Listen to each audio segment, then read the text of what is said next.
Let's take a trip back to a period in American history where transportation was revolutionized, opportunities were at their highest, growth was prominent in every aspect,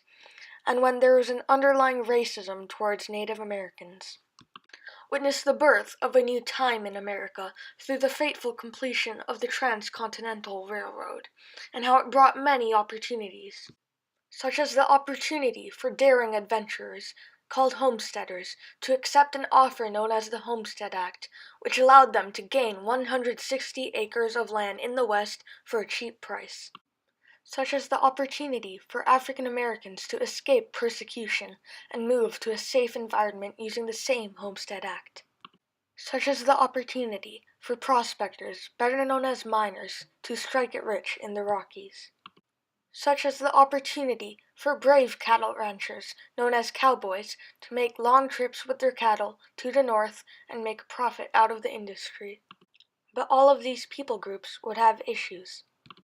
with the homesteaders facing dauntless tornadoes and low resources, having to innovate their way through their situations,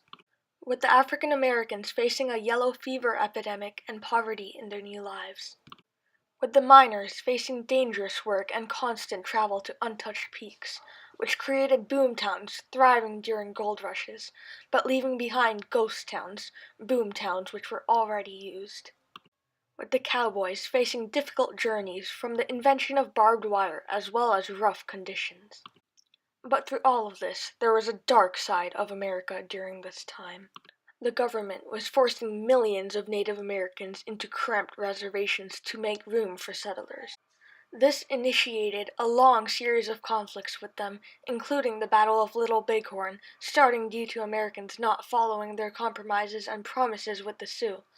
and the killing of an Indian chief simply for starting a ceremony against the Americans' actions. There were numerous attempts to assimilate the natives to American customs, including the setting up of boarding schools, which eventually forced native children to join,